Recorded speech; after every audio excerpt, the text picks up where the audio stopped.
Where did the Romans stash their cash? What was a trip to the doctor like? Do people still speak Latin today? Was there a Jewish community in Roman Britain? Was there such a thing as feminism in the ancient world? Since launching Instant Classics 4 months ago, we've had lots of people write in with questions and suggestions for episodes. So Laura Gonzo is keen on hearing about Euripides, one of my favourites. Nick Arledge is urging us to look at the Athenian renegade and general Alcibiades. Nancy Bloom wants to do more on that great heroine of literature, Dido, and we really hope to get to some of these over the next months.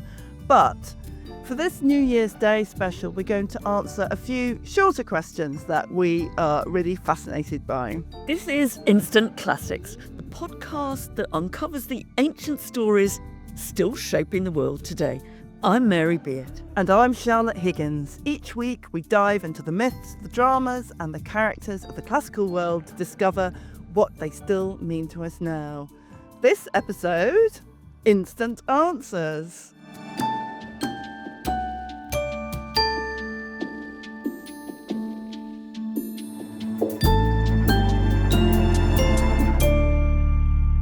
We've got some great questions. Would you like to kick off with our first question? Yeah, there was a wonderful set of questions really, from Matt Twinbarrow, really about money, banking, payments, salaries, infrastructure projects in the ancient world. We're going to be coming back to some of these, I think, later. I think it would be great to have an episode on how the Romans paid for big infrastructure projects. Definitely. But some of them really rang a bell with me because they're things that I've always been curious about. If you've got a lot of money, where do you keep it in the ancient world? I'm much better in this on the Roman world than I am on the Greek world, so I'm going to concentrate on that. If we've got a lot of cash, what do? We put it in the bank. There are several books written about Roman banks and banking, and I think at first sight you think, oh, right, that's what the Romans did too. You know, they took the day's takings and they took it round to deposit in the bank. Now, I'm afraid nothing could be further from the truth. Roman banks were not where you deposited your cash. Bankers were really moneylenders, actually. They were crooks, sharks and moneylenders. They certainly didn't kind of take in people's takings. So what did you do with them? And I mean, I think that the answer is horribly simple, actually, for most people. And we know this a bit from Pompeii. What you have is you have a big chest with a lock on it, and hopefully you have a dog who's pretty fierce and barks loudly. Cave canem. And you put Cave canem on your mosaic, beware of the dog, at the front of your house, and you trust that that's scary enough to stop thieving. Now, you know, maybe it was, maybe it wasn't, but I think basically for most people, it is, you know, you put the money under the mattress, the ancient equivalent. We can see, I mean, there are what look like chests to keep your valuables in Pompeii with pretty fearsome looking locks, but you know, you also think, well, you could probably have bashed into that chest with a with a big hammer if you really wanted to. But that, for most people, that is what's going on. Now, I ought to add, though, that there is another option for the very rich, and that is putting your valuables, depositing them in a temple to the gods. Now, when we were looking at the Parthenon in one of our early episodes, we mentioned that the valuables of state were stored in the back room of the Parthenon. It was a real treasury, actually. Now, that is true for Roman temples too. And it looks as if they were good lockups. They had caretakers, warders, and it looks as if you could take around, whether your cash or your jewels or whatever, you could take them to a temple this is for the elite. It's not for, the average person. And they would be looked after. Now, we partly know that because there's a joke in the Roman satirist Juvenal about the temple of Castor and Pollux, in the Roman Forum. And the joke is that someone's actually broken into it and half-inched some of the stuff. So, we learn about the idea that the rich had used the Temple of Castor as a safe deposit, really, when in fact that doesn't work out. I think there are one or two more options. But it's all very hazy. I mean, temples, I think, are the big things. And, we said before when we were talking about the Parthenon that we think of them too much as purely religious buildings where people went to worship or whatever. And that really isn't the case. So we got people leaving their money there, their valuables, and also in the Roman Forum, which I think this kind of underlines the point. Also in the Roman Forum, there's a temple of the god Saturn from Saturnalia, and the temple of Saturn in the Forum is the state treasury of Rome. The place where the state keeps its money is the Temple of Saturn, and it's called the Aerarium, the treasury Saturni, the Aerarium Saturni, because we're not just dealing with rich guys who've got rather too much cash at home to be saved. We're dealing with public money too, and that goes Amazing. in a So temple. that's Aerarium means kind of bronze house belonging to Saturn, of Saturn. Yeah, temples. I mean, they're not built for that. Nobody said, let's put up a temple to Saturn and then we'll keep our money in it. But they are really good lockups with, as I say, with caretakers who can double up a bit as night watchmen, guards, etc., etc. So I think that's as far as I'm prepared to risk. I mean, I think it's private enterprise. I bet there are people who say, oh, look, I've got a great chest at home, if you pay me a bit, I'll keep your cash in it. I'm sure there must be all sorts of private arrangements, but that's really as far as we can go. What we've got to do is we've got to kick bankers out of the picture. So two things that strike me. One is that something I often think about in museums actually is just how persistent the technology of the key is. You can. I mean, you've just been in Egypt, Mary. I bet you saw keys in the museums in Egypt, and you can see.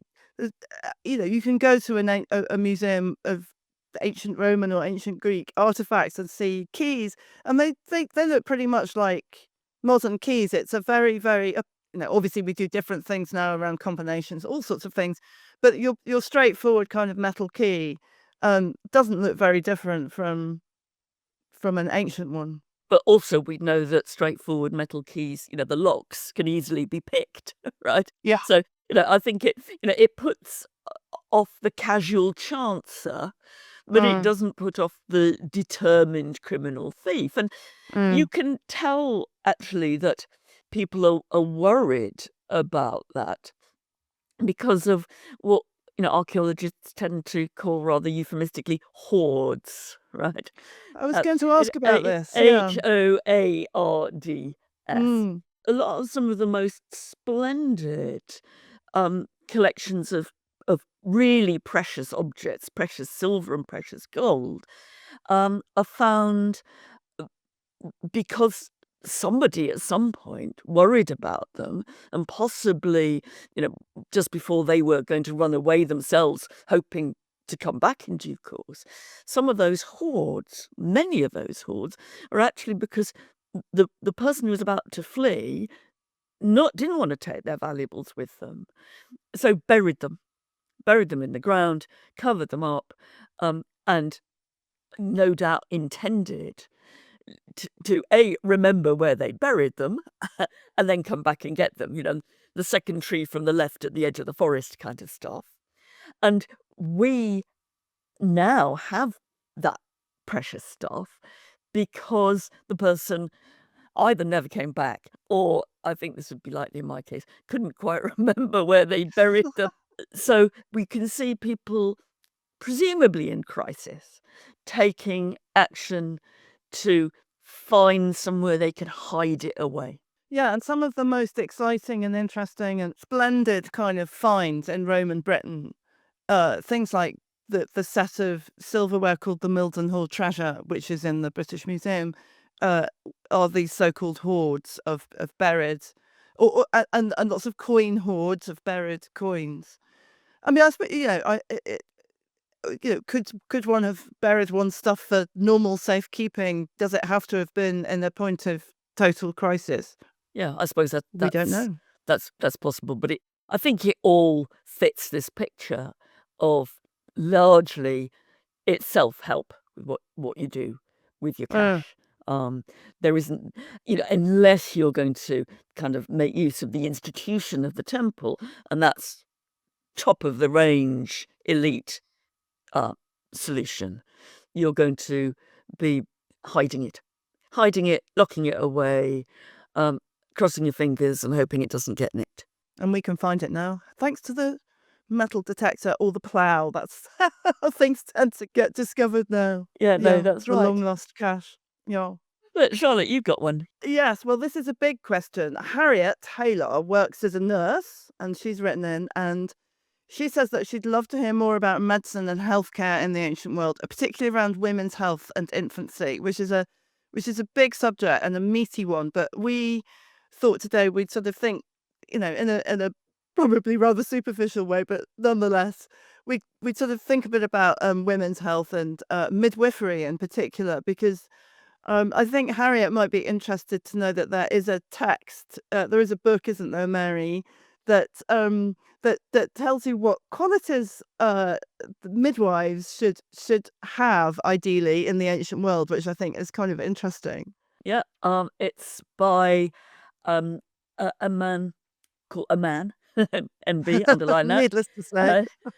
uh, a man called Serenus, writing very beginning of the 2nd century AD, and it's a textbook on gynecology. But in the midst of this, he does think a bit about midwifery, and he talks a bit about the ideal midwife. Now, I don't think it tells us hugely much about midwifery skills because it says, interestingly, the midwife should be literate, suggesting that there's this specialist knowledge she might want to access. She should have her wits about her. Yeah, you hope so. Have a good memory. She should like hard work. She should be respectable, strong. And some people, he says, say that she should have long, slim fingers and short nails to do her job. Now, I assume that that's because she might need to really manhandle the patient, the woman giving birth, and the baby. Get in there, let's say. I'm afraid, get in there. I think it's, this may be a pretty male view of midwifery. I mean, I'm not sure that they're all likely to be literate. One's suspicion is that most midwifery skills were passed from woman to woman, that they were they were traditional skills, that not all midwives they were not all professional midwives. They were women who acted as midwife for their friends or for their village or for their street when it was needed. And there certainly isn't any midwifery training, qualifications, apart from what's happening within the community, I think. I suppose one thing to say is that, we think that women's health is a little bit underserved in the modern world, to put it mildly. I think that effect may have been somewhat magnified in the ancient world. There's a set of writings from ancient Greece, written in the 5th and 4th century, called the Hippocratic writings. I mean, collected together in the modern world as the Hippocratic writings. Thought to go back to Hippocrates, the famous Greek doctor, but probably don't. Yeah, some may have been written by someone called Hippocrates. We don't really know. Hippocrates was the sort of famous doctor of the island of Kos. So these writings are called Hippocratic. They're medical writings, and they have a lot of that. You know, you can get a Penguin translation, and they're quite a good read if you want a bit of an eye opener about ancient medicine and theories of healthcare. But there's a very funny, I find it quite an amusing little tiny bit about midwifery, which I think is accepted that midwifery is a kind of women's business. But you can kind of hear the female point of view just edging through this very male text in one section where it says, "You cannot disregard what women say about childbearing, for they are talking about what they know and are always inquiring about." No kidding. And it says, "They could not be persuaded either by word or deed that they do not know rather more than the doctor does about what is happening in their own bodies." And then it goes on to say that these women, they do have very strong ideas about, you know, when babies come to term and when the most miscarriages are. And it kind of grudgingly accepts that they may be correct. But there are some pretty wild theories about the women's bodies altogether in the Hippocratic writings. When you say wild, I mean, it is a kind of lesson in misogyny, really, from start to finish, the Hippocratic corpus, isn't it? It totally is. There's a whole thing about, I mean, what a sort of famously awful bit is around how women who haven't had sex are much more liable to disease and illness and sickness than women who've had sex and babies. Because uh, you know, women who haven't had a husband, you know, are sort of notoriously go insane. It's because the theory is the blood, the female's blood has collected somehow dangerously in the womb, and intercourse helps the womb flow, helps the blood in the womb kind of flow out in some kind of creating some kind of equilibrium, which is part of the job of the menstrual period.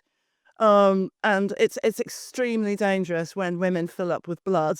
It is quite funny, isn't it? Because you've got these male writers basically wanting to tell us that women don't understand their own bodies. But then they come up with the most extraordinary theories, which show for a fact that they didn't understand the female body either. I mean, and such really what we take for granted as absolutely basic things, like how long a normal pregnancy is, you know, some people think it's 9 months, but many don't think that. There's 8-month pregnancies, and the idea of I mean, contraception, the really extraordinary methods suggested for, you know, how to prevent pregnancy. You know, basically tie a spider's web round your left little toe kind of stuff. It's all in there in this really quite hyped ancient scientific literature. I also think that it's quite nice when you see a bit more of what happens on the ground. I mean, in some ways, there's this whole scientific kind of speculation bit that you get particularly in the Hippocratic corpus. How does all this work? But, you know, archaeology does come to the rescue a bit and doesn't seem to have much to do with that. Because, I mean, one of the most vivid things that I've ever looked at again, it's in the Naples Museum found in Pompeii, is a gynecological speculum, which looks almost identical to a modern gynecological speculum for examining a woman internally. So somebody is doing that in a way that would be reasonably familiar to us. And they're marvelous kind of more general doctors' kits too that go along with that, with lots of kind of things which are clearly used for prodding and poking and looking down looking into people's orifices of all sorts, I think. There's lovely evidence of a real life kind of very familiar to me, as my father was a surgeon and my mother was a nurse. There's a wonderful tombstone in Ostia, which was the port of ancient Rome, and ancient Ostia is a wonderful place to visit just outside Rome now, because this port was silted up. The city was abandoned and now has sort of been left with really wonderful remains of an ancient city. It isn't quite as vivid as Pompeii, but it's not far behind if you're and looking it's for another. much less visited. It's Yeah. really great to visit. It's a lovely place to visit just outside Rome. But there's a beautiful tomb there, Mary, isn't there, to a doctor called Marcus Ulpius Amarimnus and his wife Scribonia Attica, so we've got a doctor and a midwife, and she's the person who set up this quite lavish tomb. So they must have been pretty prosperous. And there's a beautiful relief of herself, Scribonia, delivering a baby. So there's a mother being supported on a stool or on a sort of birthing chair, and Scribonia, or the midwife herself, kind of poised to catch the baby. The baby's on the point of being born. And then on the other side, a sort of section, another relief for Marcus, um, who's in the middle of some kind of procedure, but his surgical equipment is sort of laid out next to him. You get the sense that they did very well, and perhaps, I don't know, then their names suggest they had some kind of Greek origin. That the Scribonia named her mother Scribonia Kalitaiki, which means kind of good luck or lovely luck or something like that, but it's a Greek name. I don't know, I'm speculating. You know much more about all this stuff, Mary, but does it feel like they were originally slave? Are they free? They don't say they're free. They're almost certainly by their ancestry is a slave ancestry. Whether they were ever slaves, I think, is much less clear. But they certainly had a servile, in quotes, ancestry. And they're also, it's interesting that they're of Greek origin, because whereas our kind of stereotype of the medic, actually would be perhaps a bit like your dad, Charlotte, surgeon in a suit, kind of the stereotype of the doctor in ancient Rome is probably someone of slave origin, but also Greek. It's a kind of skill that Romans often thought came from the Greek world, and this pair in Ostia really, really fit into that. Yeah, it's a lovely thing, and you can look it up on the internet, and we'll put it in the show notes. But it's a very vivid, and much sort of friendlier and more practical vision of women's healthcare than the text of the Hippocratic doctors. Yeah, that's what's interesting, that there's these two strands of how we know about ancient medicine, whether it's midwifery or not, and they don't really seem to meet. There's the academic speculation of the male doctors, and then there's what happens on the ground with the instruments and the commemoration of the practitioners. The latter, happily, is a lot more friendly than the slightly uncomfortable speculation of the guys. Let's take a break and take another couple of questions in a minute, Mary, shall we? We've got some really good ones coming up.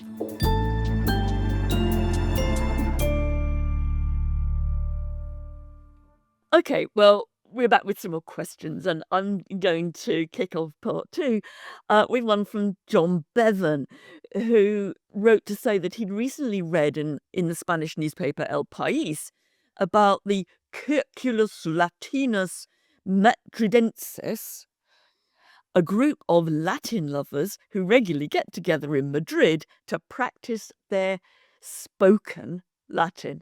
And Latin lovers in that sense, Mary, rather than Latin lovers. Oh, yes, sorry. Yes, I'm absolutely right, Charlotte. Thanks for the clarification.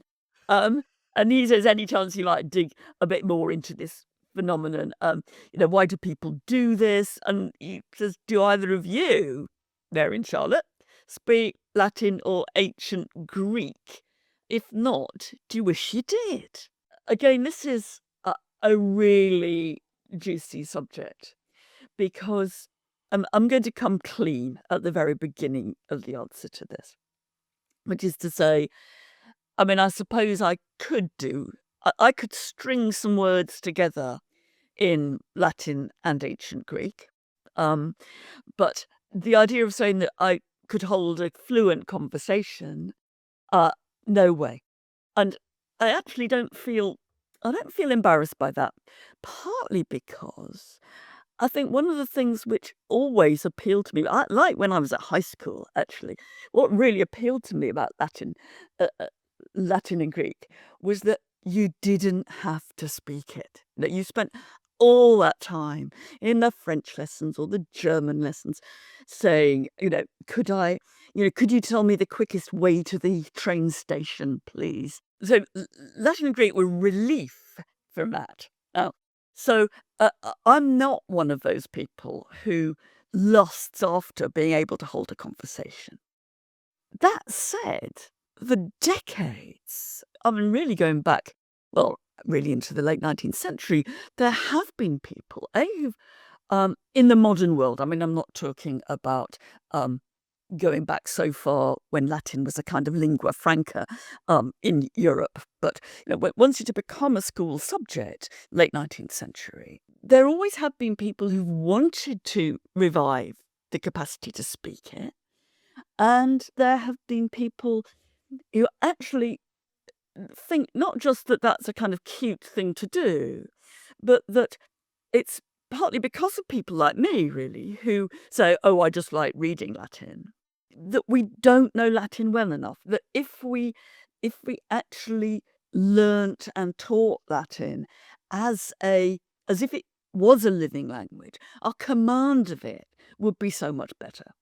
And there were movements in the UK in the 1930s about the direct method of teaching Latin in particular, which meant speaking it. And you'd have lessons where you'd all have to say, when the teacher came in, salve magistra, a kind of sense that you really could get kids into it by treating it as if it was a living language.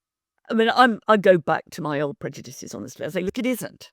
It really isn't a living language. And just sort of pretending that it is doesn't get us very far.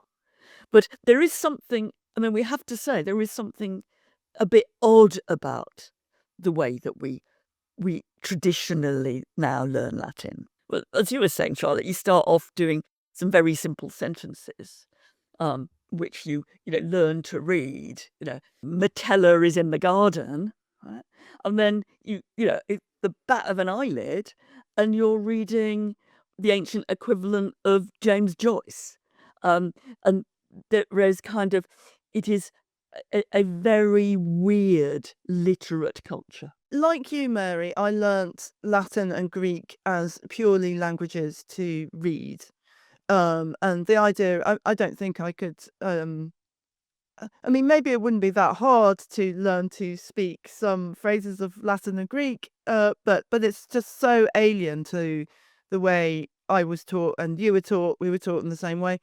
And yeah, you go from simplicity, you fast forward right into incredibly difficult literature quite quickly. It's a very strange and in a way kind of remarkable and magical thing. But I do have a lot of sympathy with the direct method, as it's called, and that's probably what John's Spanish group are doing. And there's a current revival of it around Oxford University, and some of the people involved in that, it's called the Latinitas Project, talk about how it kind of demystifies the language and makes it more fun and familiar for learners. And I think they would argue that it takes the elitism aspect down a notch, because it becomes something that's that's familiar and in use, and you can immerse yourself in it. I I'm intrigued by that, actually. I'm intrigued by it, and I wonder, in the sort of alternative history of my learning Latin and Greek, what kind of difference it would have made if it had been a language that you were not just experiencing, that you were properly using, I mean, I remember one of the things that we had to do, and I'm sure you had to do at your university, Mary, was to do what is known as prose composition or verse composition, which is really translating chunks of literary English, and that could be, that's either prose or a bit of Shakespeare, into Latin or Greek. Something that I found staggeringly difficult, I have to say. And this was, and it's not surprising, because it is staggeringly difficult to translate Shakespeare into ancient Greek. I mean, for heaven's sake.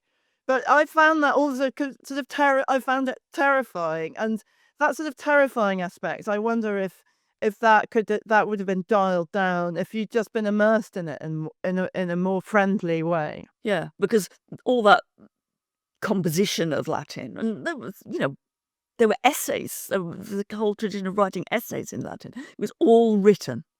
There was no oral aspect to it at all in the standard curriculum. And I think if you look at the history of Latin over the last 1,500 years, it is.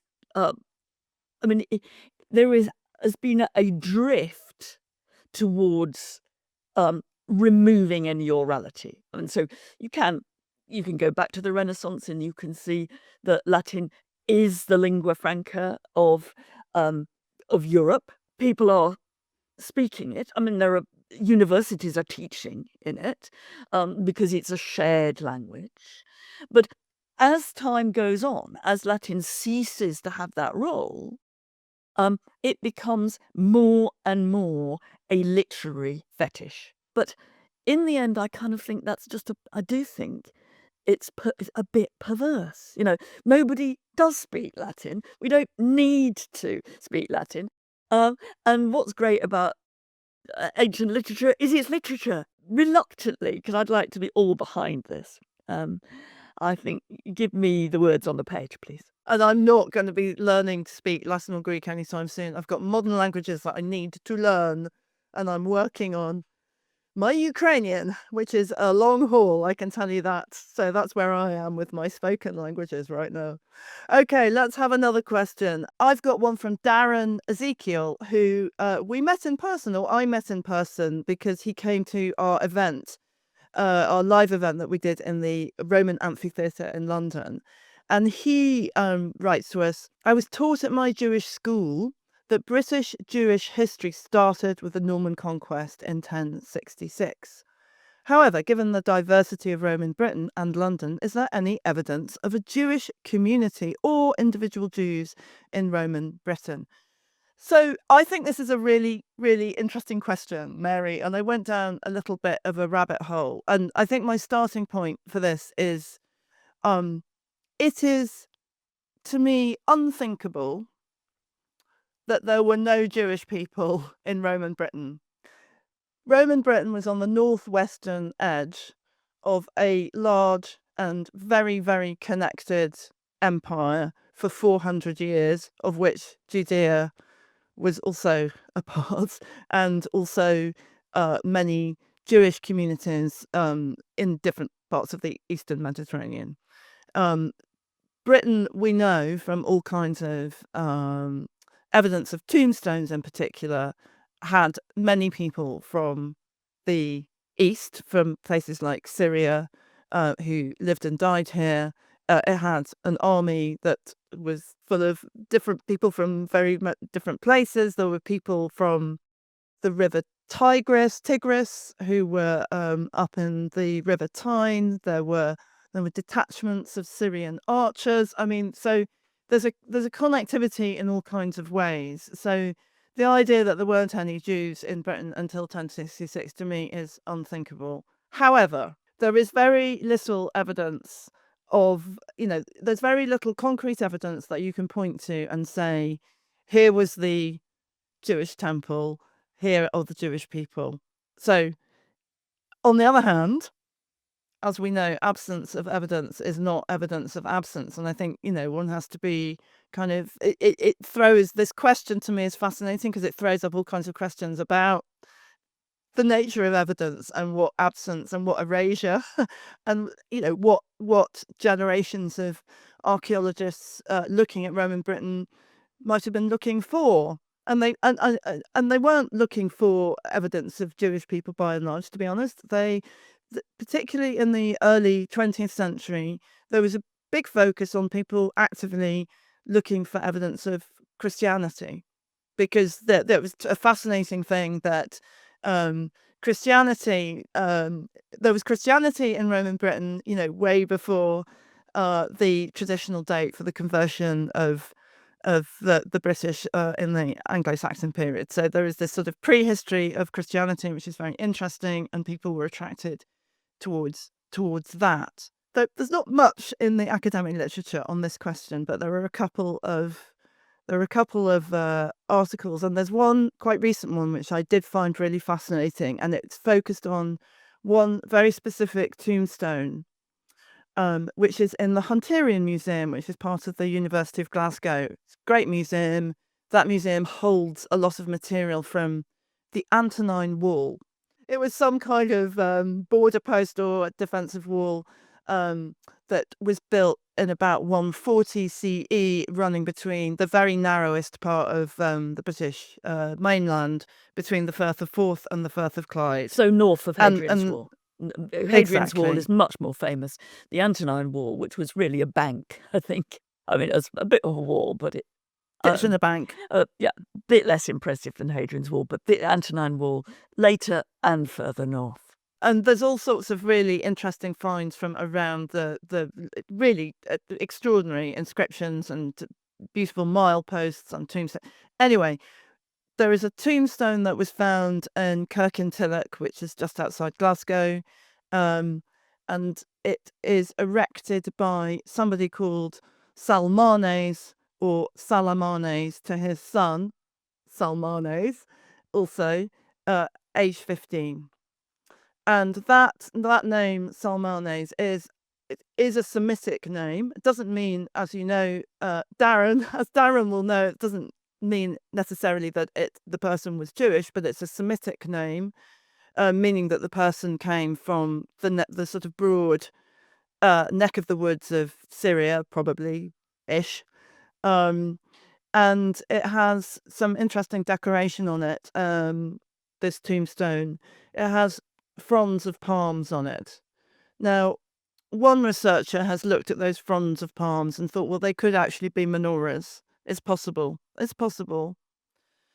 So I guess this is not at all conclusive, but it does, and I'd like to hear your view on this, Mary. This once you focus your thoughts on this question and look again at a piece of evidence like this particular tombstone, with this particular name and this particular decoration that has been interpreted as fronds of palm, that actually does look quite menorah-like.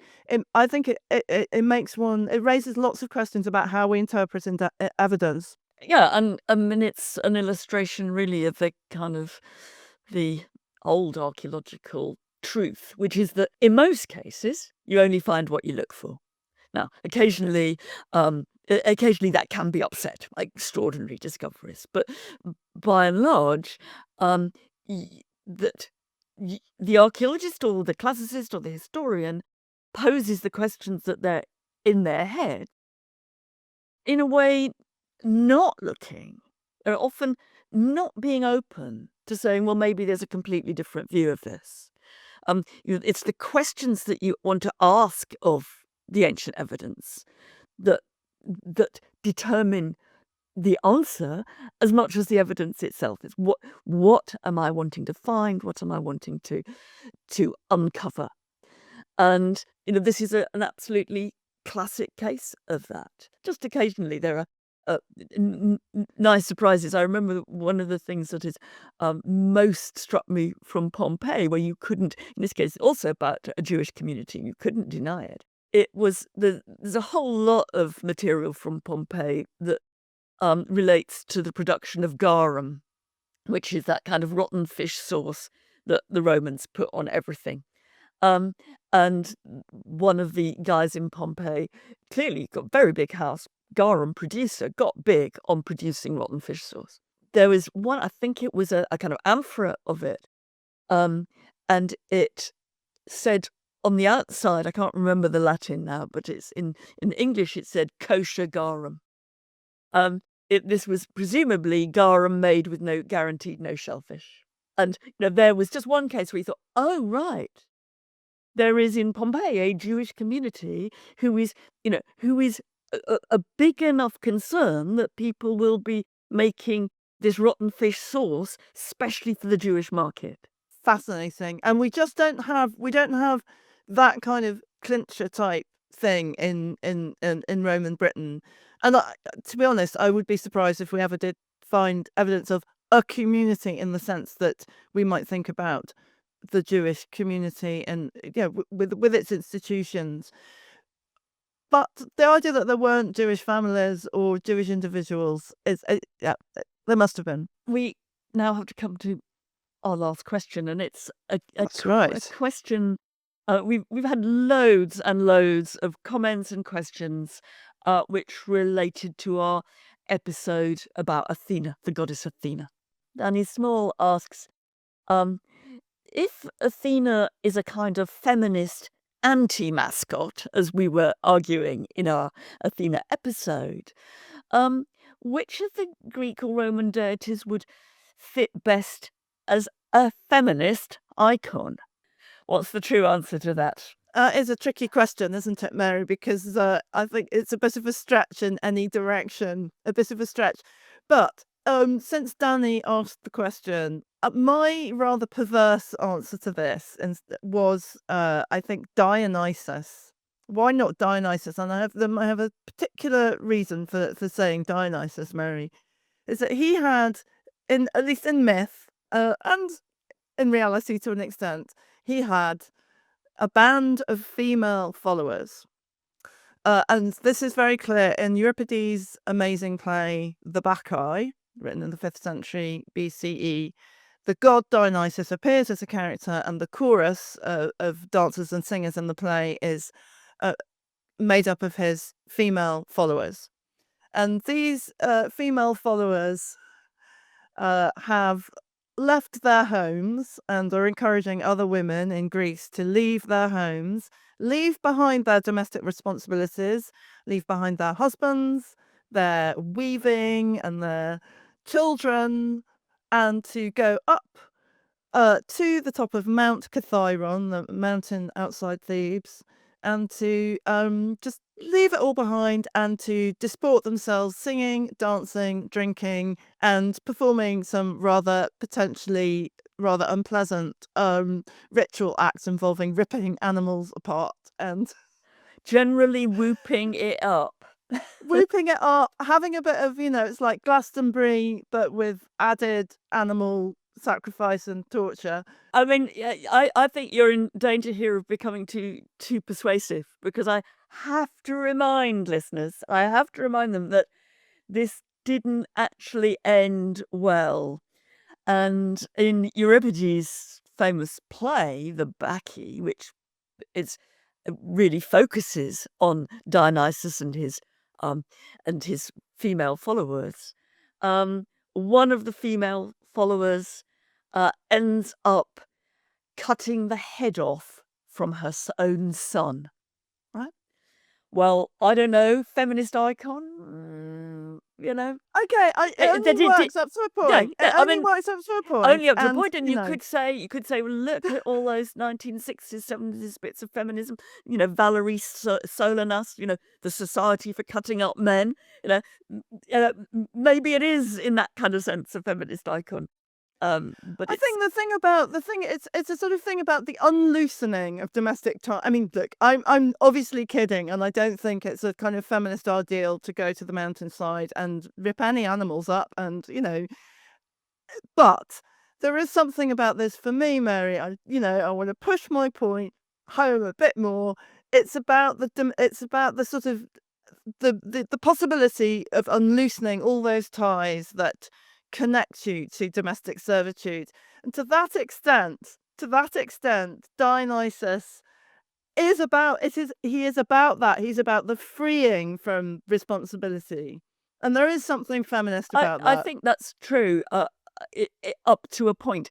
And I suppose, I mean, to go back to some of the ways we've been thinking about these deities and before, in a way, I think there is a sort of pairing between Dionysus, the god of kind of liberatoriness, and let's say Hestia, the goddess of the hearth in Greek, or Vesta is her Latin equivalent, where you see the image of the woman as actually specifically, very boringly in some way, tied to the home.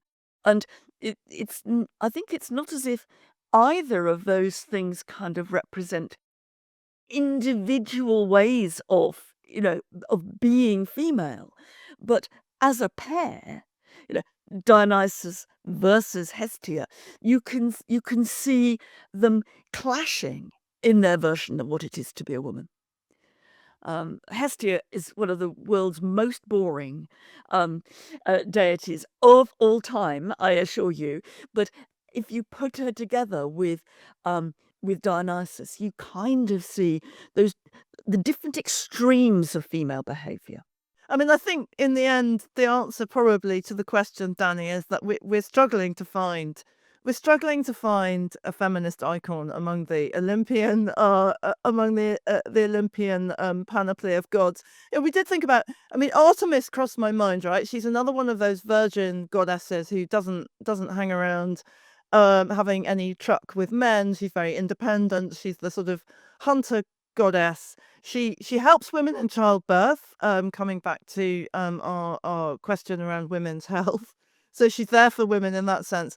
But she's a bit of a bruiser, and really she is the goddess who, if somebody dies suddenly, it's generally because Artemis has knocked her off with one of her arrows, and that's a bit unpleasant. And also, if there's Artemis is not a role model, and if you go to another of Euripides' plays, Euripides' Hippolytus, which again I hope we'll be coming to, you find there a truly horrific story of what happens if you go down, if you're a man in this case, if you go down the Artemis route, if you reject all kind of sense of, quotes, proper, end quotes, sexuality. So basically, everything in some ways, if you extract it from the whole pantheon, everything is kind of an anti-role model, really. Sorry, Danny. Sorry.